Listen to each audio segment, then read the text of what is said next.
Bonjour à tous, ou devrais-je dire plutôt bonjour à toi, toi qui as regardé ma méditation précédente et qui, grâce à toi, voilà, je continue. Merci pour cet encouragement d'avoir visionné cette vidéo, tu es le seul à l'avoir fait. Et donc, comme je l'avais dit il y a quelques temps, il suffit qu'une personne regarde pour que je continue à faire les méditations. Et donc, voilà, je voudrais te remercier. Nous sommes disciples de Christ et nous voulons agir comme notre Seigneur Jésus-Christ. Et je sais, parce que la Bible l'enseigne, c'est que l'Éternel peut déplacer des montagnes pour une personne. Alors peut-être que cette méditation précédente était pour toi. Et j'espère qu'elle t'a apporté, ce que le Seigneur voulait qu'elle t'apporte. Je voudrais vraiment, j'espère que cette méditation a pu te bénir, te rafraîchir spirituellement. Et voilà, donc sache que cette méditation, bien sûr, elle est faite pour tous ceux qui voudraient la regarder, mais spécialement pour toi. Donc sois vraiment béni au nom de l'Éternel. Voilà, et aujourd'hui j'avais envie de te poser, ou de vous poser, la question suivante qui était, mais pourquoi aimez-vous Dieu? Pourquoi aimer Dieu, personnellement? Et si je vous posais cette question, que me diriez-vous? Moi, je sais que si je me posais la question à moi-même, en réfléchissant un peu, je sais que je vous donnerais une réponse bateau, de celle qu'on apprend par cœur en tant que chrétien, parce qu'on nous l'a enseigné à l'église, parce que c'est ce qui se dit dans les milieux chrétiens, parce que finalement, ça peut pas être autrement, avec l'expérience des frères et des sœurs en Christ avant nous. Voilà, c'est une réponse qui serait presque du par cœur. Et si je vous donne une réponse à cette question, sachez que ce que je vais vous dire serait absolument vrai, ce serait la vérité, tirée des écrits, tirée de l'expérience de vie d'autres chrétiens, mais même si c'est la vérité, est-ce que ce serait ma réalité? Est-ce que j'aurais réellement expérimenté ce que je partagerai avec vous?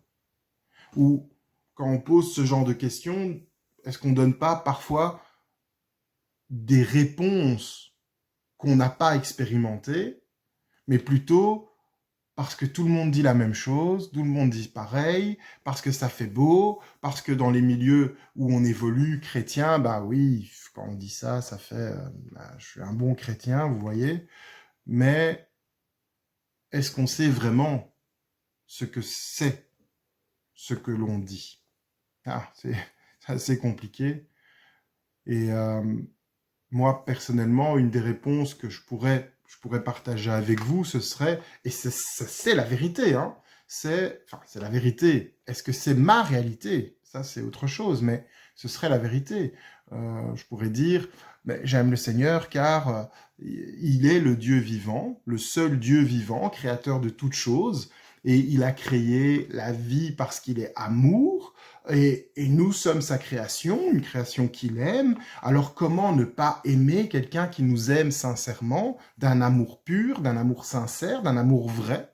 Et que le Seigneur a tellement aimé l'être humain que même lorsque l'homme s'est rebellé contre lui, il voulait encore que toute l'humanité soit sauvée, que tous puissent devenir héritiers de l'éternité comme il l'a voulu depuis la création. Et bien sûr, comment ne pas aimer le Dieu, le seul Dieu vivant, qui, avec un point culminant de son amour, le point culminant de l'amour de Dieu, s'est révélé en Jésus-Christ, son Fils unique. On peut lire dans Jean 3,16, en effet, Dieu a tant aimé le monde qu'il a donné son Fils unique, afin que quiconque croit en lui ne périsse pas, mais ait la vie éternelle. Le don parfait que Christ a consenti à la croix par amour. Mais comment ne pas aimer ce Dieu d'amour qui, lui, nous a tellement aimés qu'il a donné ce qu'il avait de plus cher, en fait, à son cœur. Et tout ça pour qu'un grand nombre d'hommes puissent être sauvés et avoir accès à la vie éternelle. Comment ne pas aimer un Dieu tel que celui-là? alors c'est vrai ce que je dis. Mais est-ce ma réalité? Et aujourd'hui, en ayant dit tellement le mot amour, j'aimerais vraiment m'arrêter sur un point important.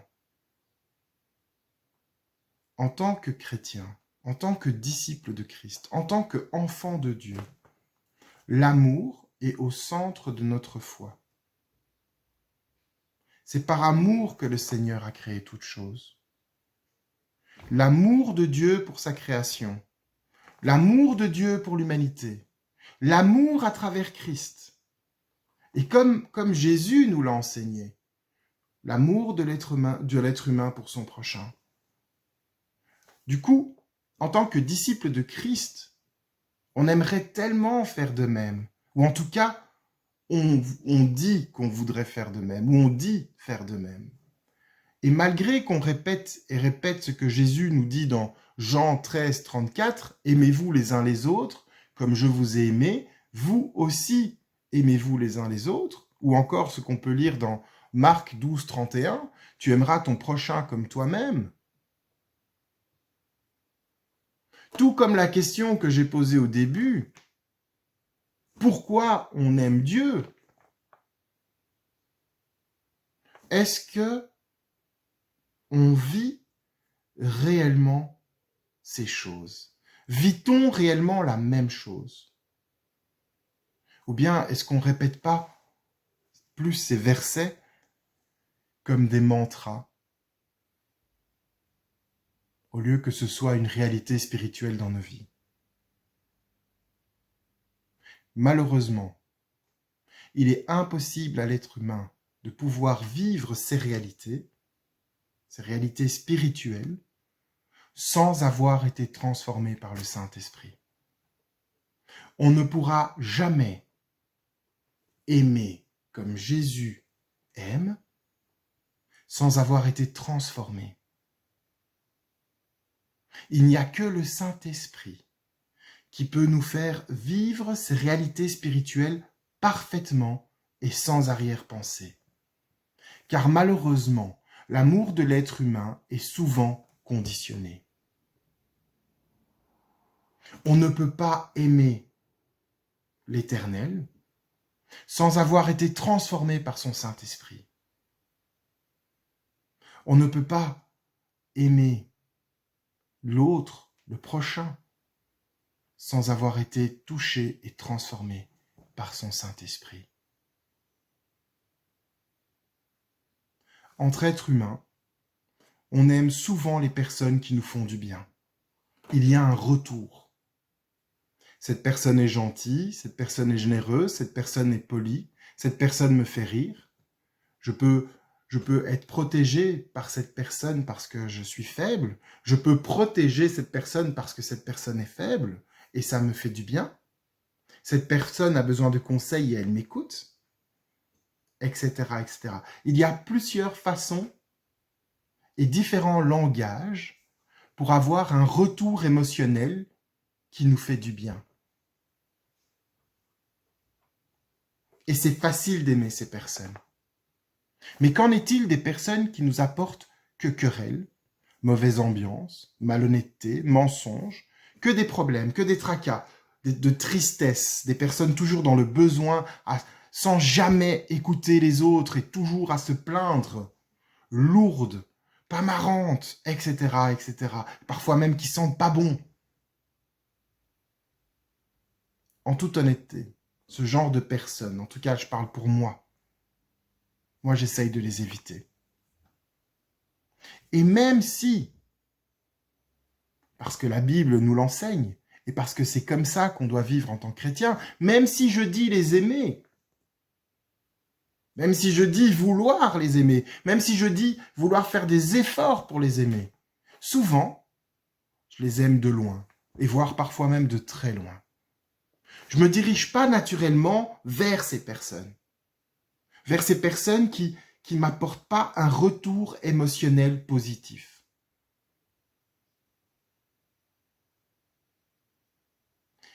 Mais est-ce que Jésus a agi de la même façon? Non. il a été vers tous, sans exception. Il est même mort pour tous, sans exception. À la croix, il se faisait encore insulter. Et c'est aussi pour eux qu'il est mort. Aujourd'hui, Jésus se fait encore insulter. Et c'est aussi pour eux qu'il est mort. Car tant qu'on n'a pas commis le péché impardonnable, le péché contre l'esprit, tant qu'on est encore vivant, le Seigneur nous laisse l'opportunité de se repentir. Jésus aime tout le monde, même ceux qui veulent être ses ennemis. Il y a des gens qui volontairement veulent être l'ennemi de Jésus-Christ. Ils veulent le combattre, le pourchasser. L'apôtre Paul est un exemple parfait. Il a fait partie de ceux qui ont pourchassé les chrétiens, les disciples de Christ. Pourtant, sa conversion a été puissante. Et ce qu'il a fait après a été encore plus puissant, car jusqu'à aujourd'hui, ses enseignements nous apportent énormément. Mais le sacrifice de Jésus a été fait pour l'humanité tout entière sans exception. On sait que tous ne seront pas sauvés, la Bible nous l'enseigne. Parce qu'il y a des personnes qui vont rejeter cette grâce. Mais l'amour de Christ a été offert à tous.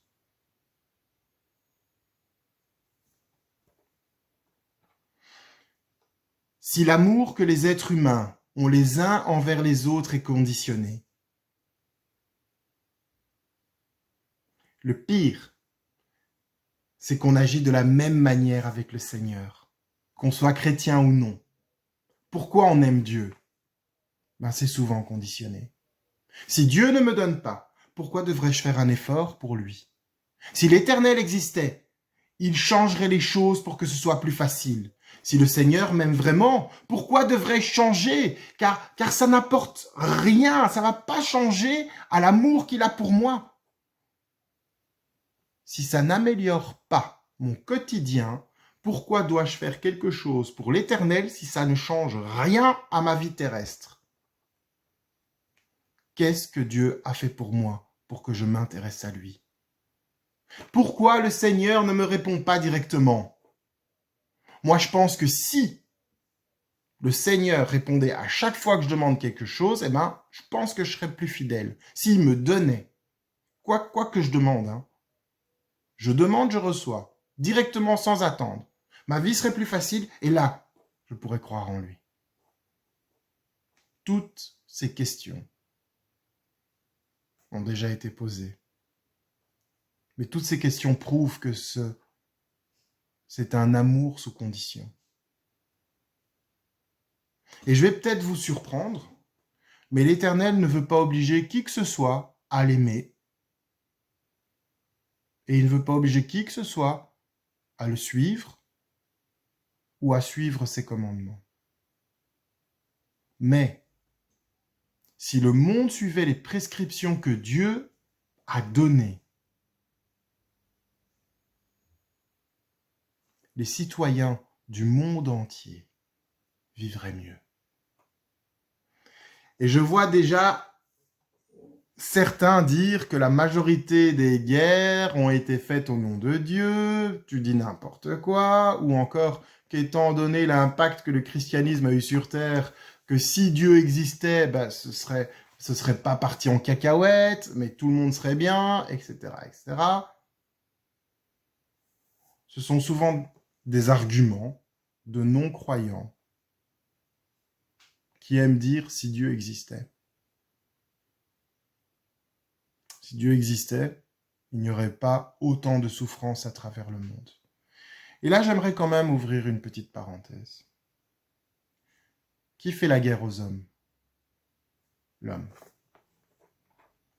Qui convoite ce que l'autre possède? L'homme. Qui exploite l'homme? L'homme. Qui dirige l'homme? L'homme. qui est agressif envers l'homme. Si l'homme voulait qu'il y ait la paix sur la terre, il y aurait la paix. On arrêterait les guerres facilement, parce qu'il y a une volonté de faire un pas vers l'autre. Donc qui ne fait pas un pas vers l'autre? L'homme. Dans certains pays riches, on arrive à faire des pistes de ski dans le désert. Et un peu plus loin, il y a des enfants qui meurent de malnutrition. Qui ne partage pas ces richesses? L'homme. Certains diront qu'on est trop sur terre et qu'on n'arrive pas à nourrir tout le monde. Alors moi j'aimerais savoir pourquoi dans nos pays, surtout de l'hémisphère nord, on jette autant de nourriture à la poubelle. Le gaspillage de nourriture est un réel enjeu. Qui ne partage pas sa nourriture? L'homme. Qui jette sa nourriture? L'homme. Les pays qui possèdent le plus de richesses dans leur sol font partie des pays les plus pauvres. Ils doivent sans cesse demander des aides financières aux pays qui n'ont rien dans leur sol ou pratiquement rien. Qui permet qu'il y ait dans ces pays de l'instabilité politique, avec un peuple vivant dans la crainte, par manque de sécurité, avec un accès limité aux soins médicaux, à l'hygiène et parfois même, souvent, à l'enseignement. Ça profite à qui d'asservir l'homme? À l'homme. Le manque d'amour de l'homme pour l'homme.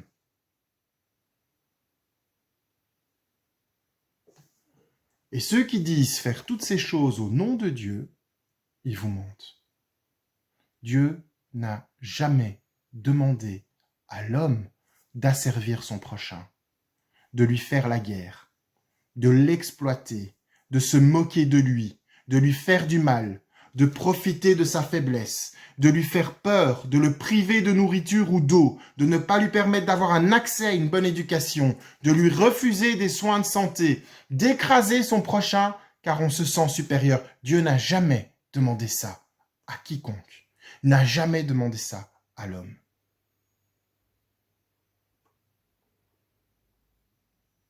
Et pour fermer cette parenthèse, s'il y en a qui veulent aller plus loin dans la réflexion en disant que Dieu devrait peut-être éliminer tous ceux qui sont mauvais, les menteurs, les profiteurs, ceux qui font souffrir leurs prochains, les plus faibles, etc., alors je pense qu'il n'y aurait plus personne sur terre. Et moi, je ferais partie des premiers que le Seigneur éliminerait. Bien ceux qui veulent dire, oui, mais tu sais, Harry, dans l'Ancien Testament, Dieu a permis qu'il y ait un génocide. Alors, je dirais à ces personnes, eh bien, ce serait peut-être bien alors de se replonger dans les textes bibliques et de les étudier pour voir ce qu'est vraiment la conquête de Canaan.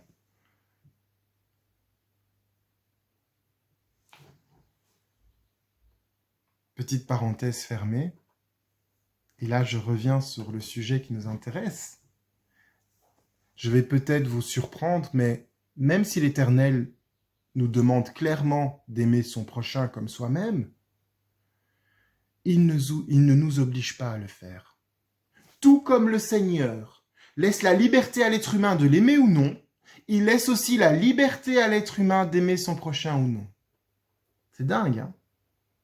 Mais ce qui est encore plus dingue, c'est que les deux sont intimement liés. Nous savons que le Seigneur aime sincèrement l'humanité. C'est une certitude. Mais est-ce que l'être humain aime Dieu? Si oui, l'amour pour son prochain devient naturel. Au plus on apprend à aimer le Seigneur, au plus nous développons de l'amour pour notre prochain. C'est pas naturel d'aimer l'autre. Mais au plus on se rapproche de Dieu, au plus on se rapproche de son prochain.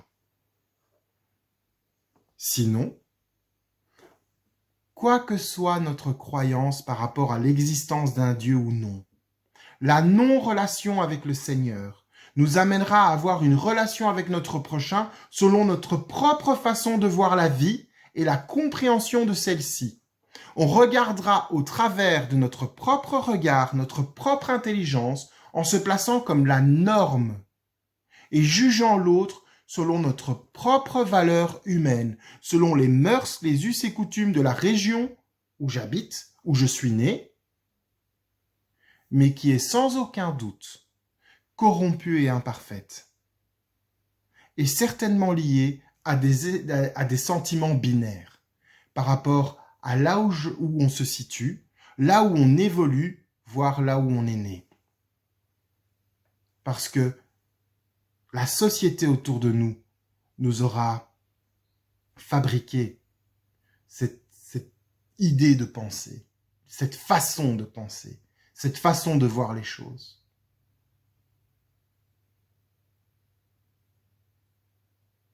Mais la Bible nous prévient sur un point très important, c'est que nous devrons tous rendre des comptes de la manière dont nous avons traité notre prochain, surtout la façon dont on a agi avec les plus faibles. L'amour que nous avons pour le Seigneur ne se limite pas à une relation unique et personnelle avec lui. Lorsque nous vivons une relation sincère avec Dieu, cela va directement changer le rapport qu'on a avec les autres.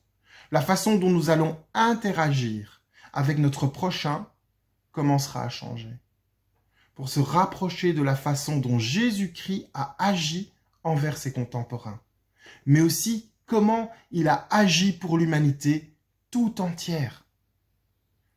Hier, aujourd'hui et demain, en offrant sa vie en sacrifice. En étant un réel disciple de Christ, nous ne cherchons pas notre profit personnel, mais le bien de tous. Nous devons traiter notre prochain, ceux qui sont de notre famille, nos amis, nos voisins, nos collègues, nos connaissances, nos copains, et même ceux qui se considèrent comme nos ennemis. Nous devons tous les traiter de la même façon, avec amour, comme Christ l'a fait. Et c'est facile à dire, mais difficile à vivre. Et notre seul moyen d'y arriver, c'est en vivant une relation intime avec Dieu, en essayant d'être transformé par son esprit. Il est impossible à l'être humain d'aimer Dieu sans avoir été touché par l'Esprit Saint, tout comme il est impossible à l'être humain d'aimer son prochain sans avoir été transformé, touché par l'Esprit Saint. Soyez bénis.